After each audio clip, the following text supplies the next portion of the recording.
आपल्या मराठी जी के रिव्हिजन या चॅनलला आत्ता सबस्क्राईब करून ठेवा, कारण आगामी काळात होणाऱ्या महाराष्ट्र शासनाच्या सर्व स्पर्धा परीक्षांसाठी तुम्हाला या प्रश्नांचा नक्कीच फायदा होईल. तर पाहूयात आपल्या व्हिडिओचा आजचा पहिला प्रश्न. अखिल भारतीय किसान सभेचे पहिले अधिवेशन कुठे भरले? अखिल भारतीय किसान सभेचे पहिले अधिवेशन कुठे भरले? तर अखिल भारतीय किसान सभेचे पहिले अधिवेशन टिटवाळा येथे भरले. व्हिटॅमिन B1 ला कोणत्या नावाने ओळखले जाते? व्हिटॅमिन B1 ला कोणत्या नावाने ओळखले जाते? तर व्हिटॅमिन B1 ला थायमिन या नावाने ओळखले जाते. द इंडियन सोशोलॉजिस्ट या वृत्तपत्राचे संपादक कोण होते?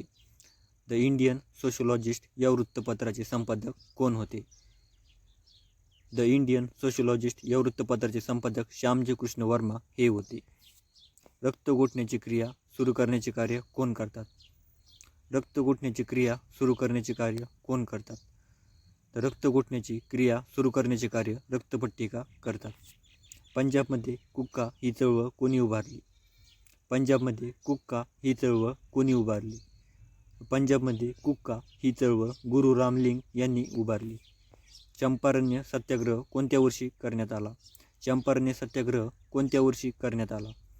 चंपारण्य सत्याग्रह 1917 या वर्षी करण्यात आला. बारडोलीच्या सत्याग्रहाचे नेतृत्व कोणी केले? बारडोलीच्या सत्याग्रहाचे नेतृत्व कोणी केले? तर बारडोलीच्या सत्याग्रहाचे नेतृत्व सरदार वल्लभभाई पटेल यांनी केले. आधुनिक भारताचे जनक व प्रबोधनाचे अग्रदूत म्हणून कोणाला ओळखले जाते?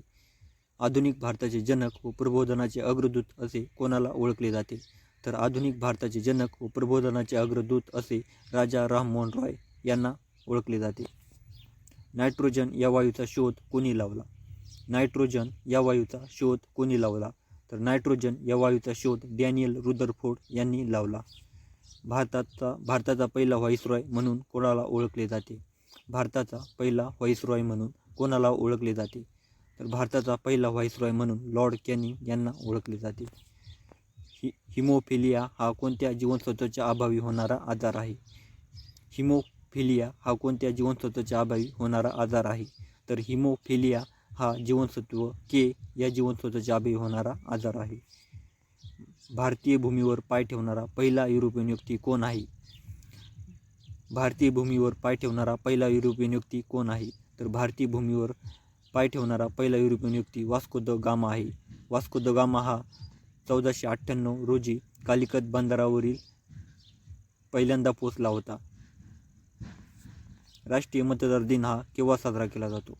राष्ट्रीय मतदार दिन हा केव्हा साजरा केला जातो? तर राष्ट्रीय मतदार दिन हा 25 जानेवारी या दिवशी साजरा केला जातो.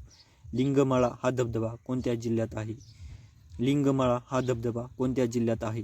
तर लिंगमाळा हा धबधबा सातारा या जिल्ह्यात आहे. भारतीय दंड संहितेच्या कलम 377 मध्ये कोणत्या विषयाचा उल्लेख केलेला आहे? भारतीय दंड संहितेच्या कलम 377 मध्ये कोणत्या विषयाचा उल्लेख केला आहे? तर भारतीय दंड संहितेच्या कलम 377 मध्ये समलैंगिकता या विषयाचा उल्लेख केलेला आहे.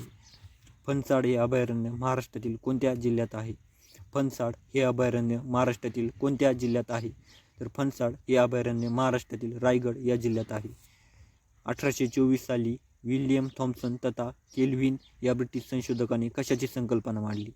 1824 साली विल्यम थॉम्सन तथा केल्व्हिन या ब्रिटिश संशोधकाने कशाची संकल्पना मांडली? 1824 साली विल्यम थॉम्सन तथा केल्व्हिन या ब्रिटिश संशोधकाने तापमान याची संकल्पना मांडली. कर्करोगावर उपचार करण्यासाठी कशाचा वापर करतात? कर्करोगावर उपचार करण्यासाठी कशाचा वापर करतात? कर्करोगावर उपचार करण्यासाठी कोबाल्ट-60 याचा वापर करतात. उभयचर प्राणी हे कशा प्रकारच्या रक्ताचे असतात? उभयचर प्राणी हे कशा प्रकारच्या रक्ताचे असतात? उभयचर प्राणी हे शीत रक्ताचे असतात.